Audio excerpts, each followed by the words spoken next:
بسم الله الرحمن الرحيم ياسين والقرآن الحكيم إنك لمن المرسلين على صراط مستقيم تنزيل العزيز الرحيم لتنذر قوما ما أنذر آباؤهم فهم غافلون لقد حق القول على أكثرهم فهم لا يؤمنون إنا جعلنا في أعناقهم أغلالا فهي إلى الأذقان فهم مقمحون وجعلنا من بين أيديهم سدا ومن خلفهم سدا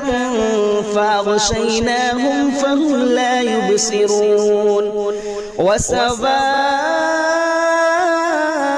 عليهم أأنذرتهم أم لم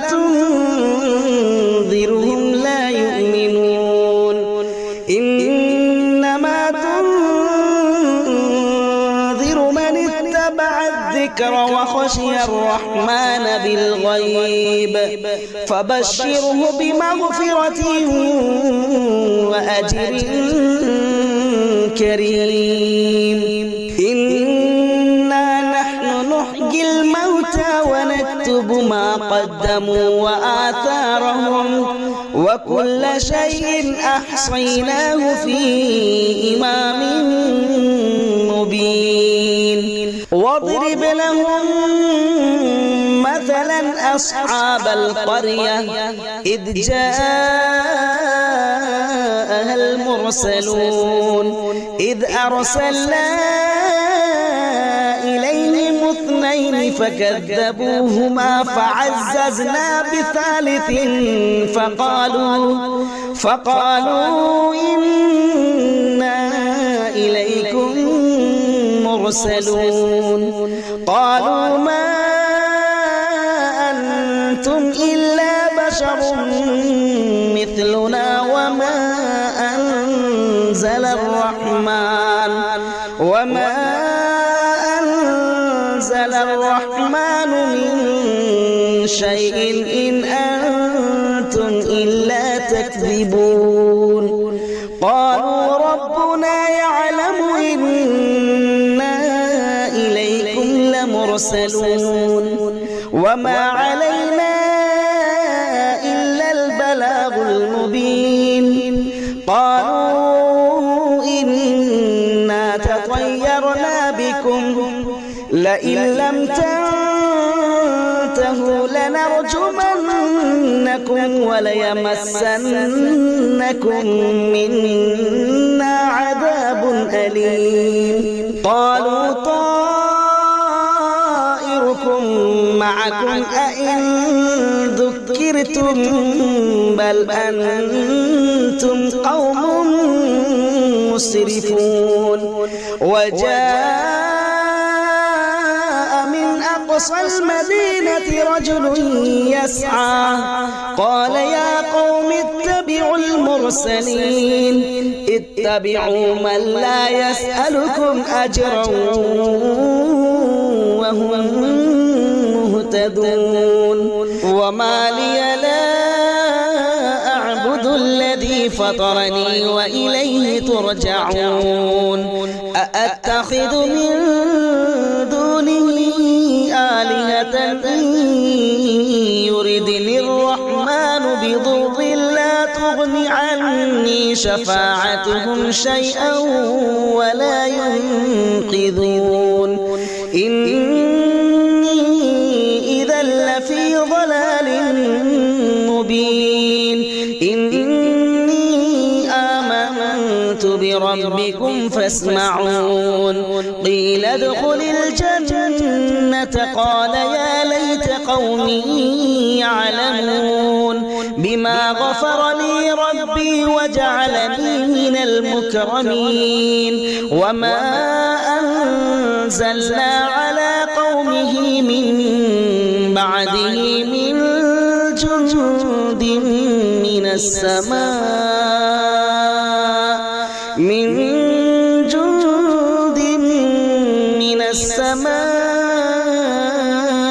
وما كنا منزلين إن كانت إلا صيحة واحدة فإذا هم خامدون يا حسرة على العباد ما يأتيهم من رسول إلا كانوا به يستهزئون ألم يروا كم أهلكنا قبلهم من القرون أنهم إليهم لا يرجعون وإن كل لما جميع لدينا محضرون وآية لهم الأرض الميتة أحييناها وأخرجنا منها حبا فمنه يأكلون وجعلنا فيها جنات من نخيل وأعناب وفجرنا فيها من العيون ليأكلوا من ثمره وما عملته أيديهم أفلا يشكرون سبحان الذي خلق الأزواج كلها مما تنبت الأرض ومن أنفسهم ومما لا يعلمون وآية لهم الليل نسلخ منه النهار فإذا هم مظلمون والشمس تجري لمستقر لها ذلك تقدير العزيز العليم والقمر قدرناه منازل حتى عاد كالعرجون القديم لا الشمس ينبغي لها أن تدرك القمر ولا الليل سابق النهار وكل في فلك يسبحون وآية لهم أنا حملنا ذريتهم في الفلك المشحون وخلقنا لهم من مثله ما يركبون وإن نشأ نغرقهم فلا صريخ لهم ولا هم ينقذون إلا رحمة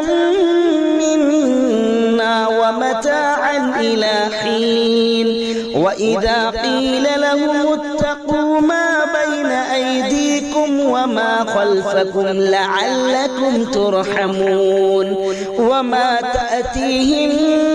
من آية من آيات ربهم إلا كانوا عنها معرضين وإذا قيل لهم أنفقوا مما رزقكم الله قال الذين كفروا للذين آمنوا أنطعم من لو يشاء الله أطعمه إن أنتم إلا في ضلال مبين ويقولون متى هذا الوعد إن كنتم صادقين ما ينظرون إلا صيحة واحدة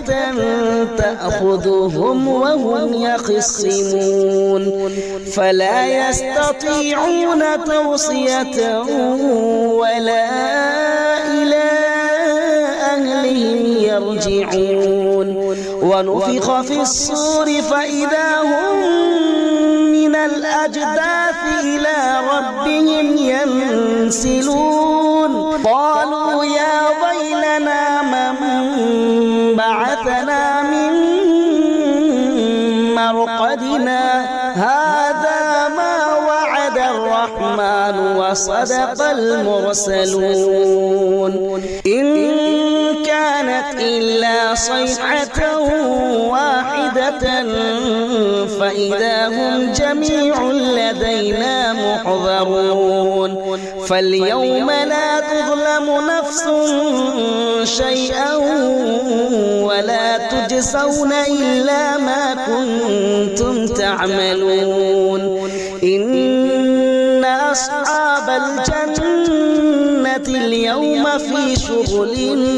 فاكهون هم وأزواجهم في ظلال على الأرائك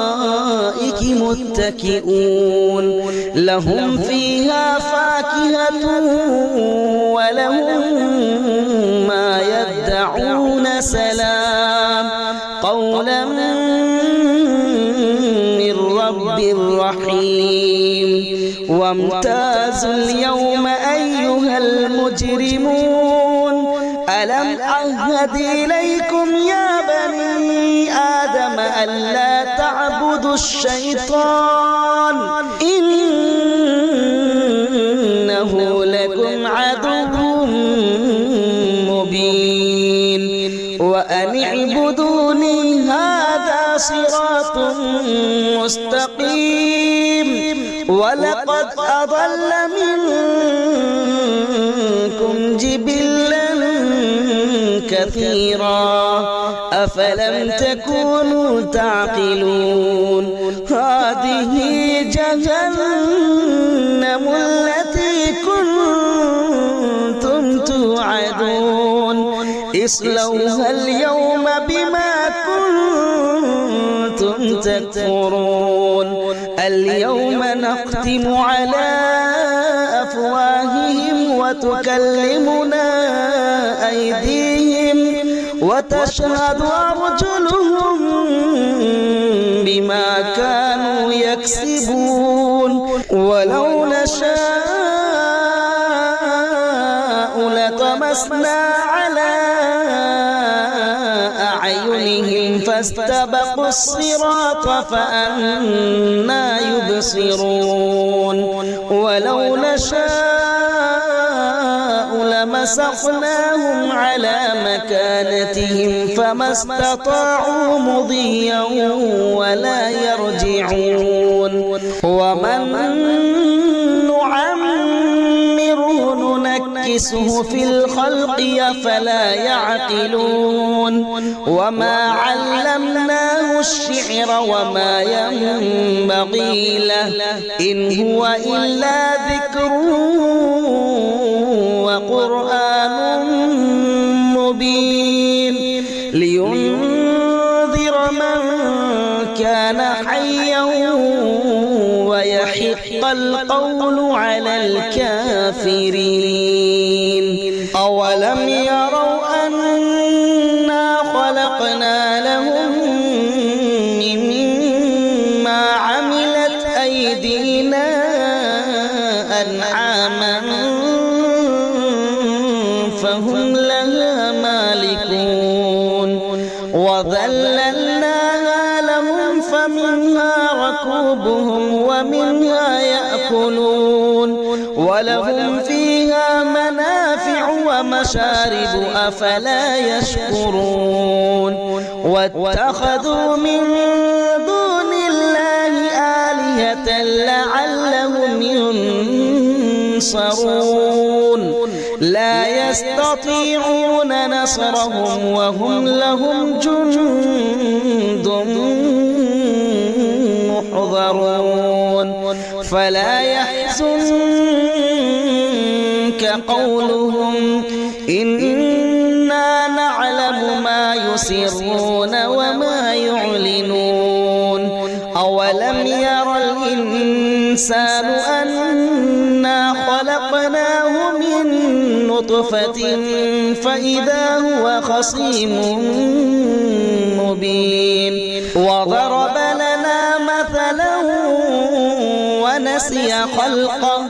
قال من يحيي العظام وهي رميم قل يحييها الذي أنشأها أول مرة وهو بكل خلق عليم الذي جعل لكم من الشجر الأخضر نارا فإذا أنتم منه توقدون أوليس الذي خلق السماوات والأرض بقادر على أن يخلق مثلهم بلى وهو الخلاق العليم إنما أمره إذا أراد شيئا أن يقول له كن فيكون فسبحان الذي بيده ملكوت كل شيء وإليه ترجعون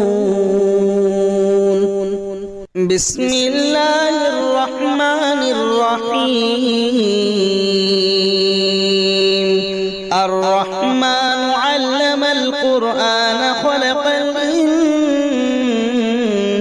علمه البيان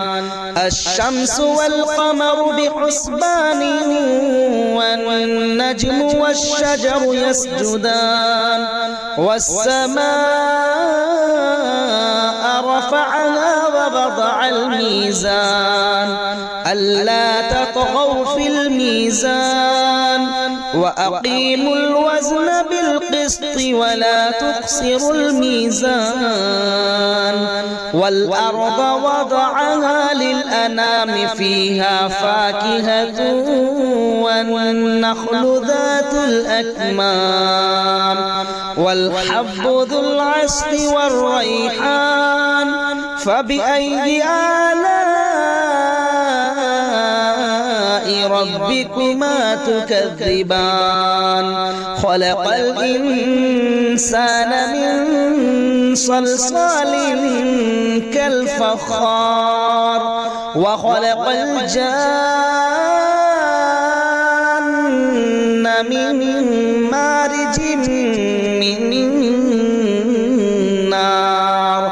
فبأي آلاء ربكما تكذبان رب المشرقين ورب المغربين فبأي آلاء ربكما تكذبان مرج البحرين يلتقيان بينهما برزخ لا يبغيان فبأي آلاء ربكما تكذبان يخرج منهما اللؤلؤ والمرجان فبأي آلاء ربكما تكذبان وله الجوار المنشآت في البحر كالأعلام فبأي آلاء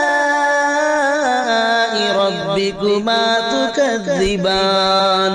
كل من عليها فان ويبقى وجه ربك ذو الجلال والإكرام فبأي آلاء ربكما تكذبان يسأله من في السماوات والأرض كل يوم هو في شأن فبأي آلاء ربكما تكذبان سنفرغ لكم أيها الثقلان فبأي آلاء ربكما تكذبان يا معشر الجن والإنس الإنس إن استطعتم أن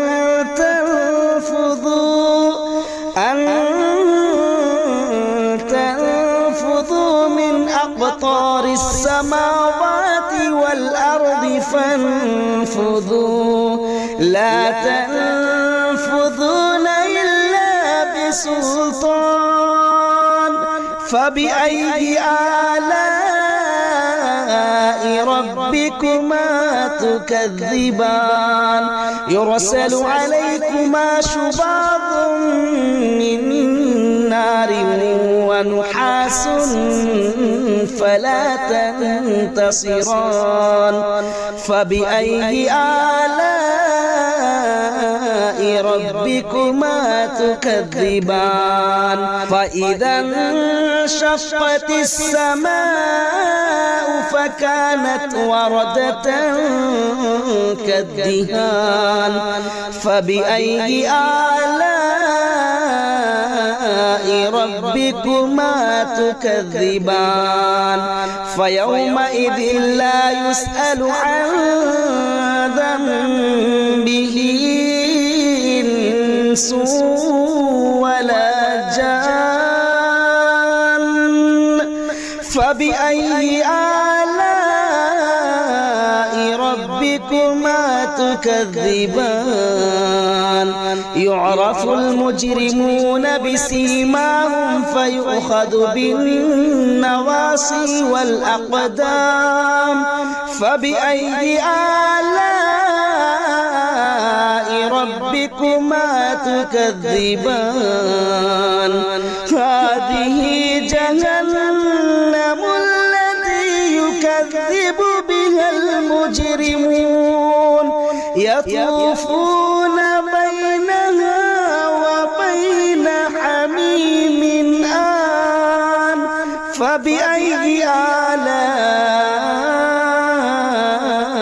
ربكما تكذبان ولمن خاف مقام ربه جنتان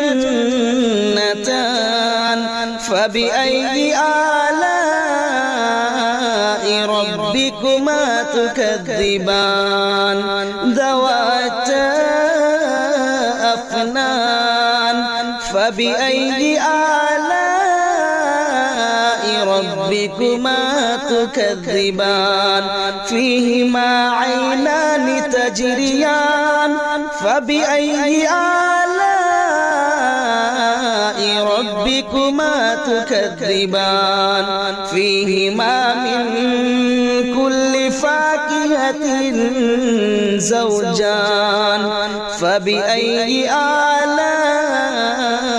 ربكما تكذبان متكئين على فرش بطائنها من استبرق وجنى الجنتين دان فبأي آلاء ربكما تكذبان فيهن قاصرات الطرف لم يطمثهن إنس قبلهم ولا جان فبأي آلاء ربكما تكذبان كأنهن الياقوت والمرجان فبأي آلاء ربكما تكذبان هل جزاء الإحسان إلا الإحسان فبأي آلاء ربكما تكذبان ومن دونهما جنتان فبأي آلاء ربكما تكذبان مدهامتان فبأي آلاء ربكما تكذبان تكذبان فيهما عينان نضاختان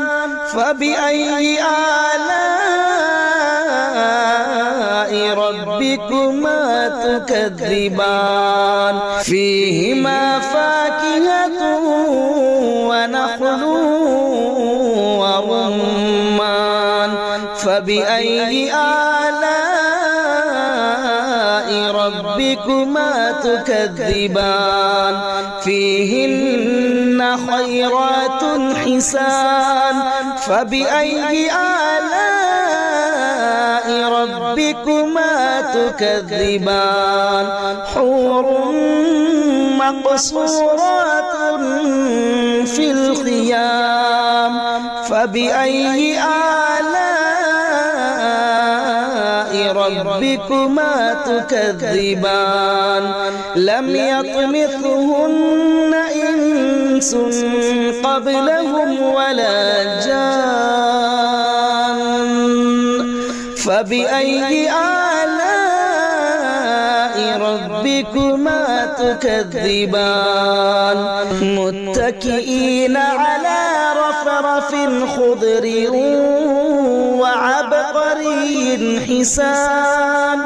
فبأي آلاء ربكما تكذبان تبارك اسم ربك ذي الجلال والإكرام بسم الله الرحمن الرحيم تبارك الذي بيده الملك وهو على كل شيء قدير الذي خلق الموت والحياة ليبلوكم أيكم أحسن عملا وهو العزيز الغفور الذي خلق 7 سماوات طباقا ما ترى في خلق الرحمن من تفاوت فارجع البصر هل ترى من فطور ثم ارجع البصر كرتين ينقلب إليك البصر خاسئا وهو حسير ولقد زينا السماء الدنيا بمصابيح وجعلناها رجوما للشياطين وأعتدنا لهم عذاب السعير وللذين كفروا بربهم عذاب جهنم وبئس المصير إذا ألقوا فيها سمعوا لها شهيقا وهي تفور تكاد تميز من الغيظ كلما ألقي فيها فوج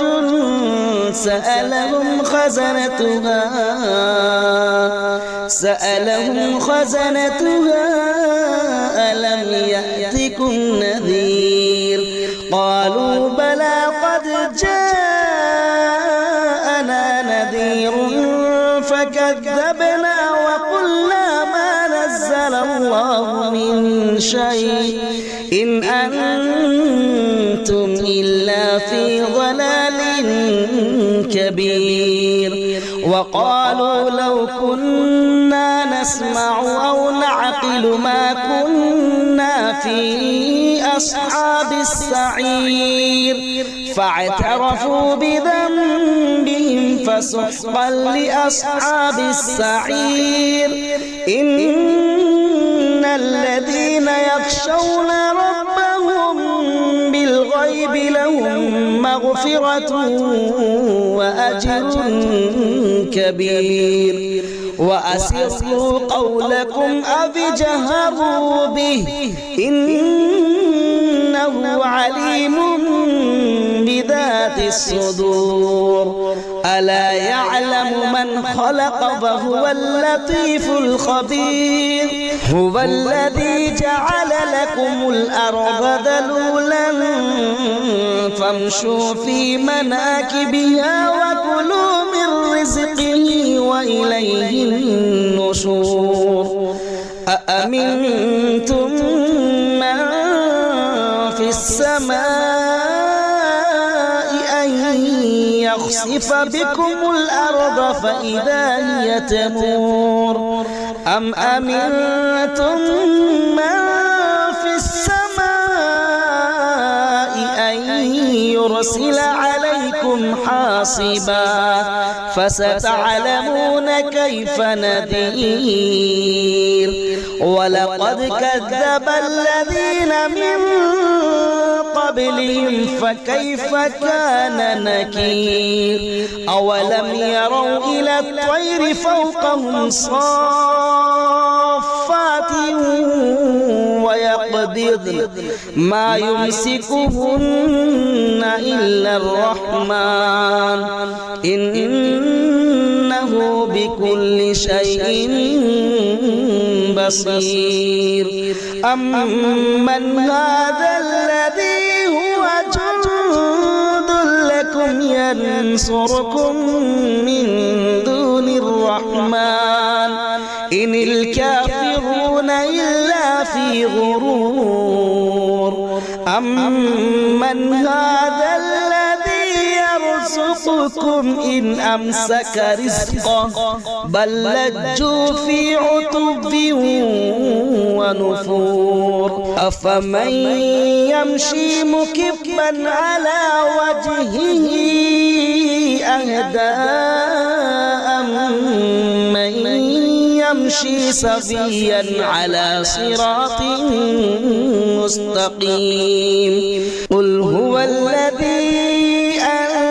أنشأكم وجعل لكم السمع والأبصار والأفئدة قليلا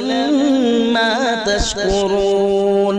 قل هو الذي ذرأكم في الأرض وإليه تحشرون ويقولون متى هذا الوعد إن كنتم صادقين قل إنما العلم عند الله وإنما أنا نذير مبين فلما رأوه زلفة سيئت وجوه الذين كفروا وقيل هذا الذي كنتم به تدعون قل أرأيتم إن أهلكني الله ومن معي أو رحمنا فمن يجير الكافرين من عذاب أليم قل هو الرحمن آمنا به وعليه توكلنا فستعلمون من هو في ضلال مبين قل أرأيتم إن أصبح ماؤكم غورا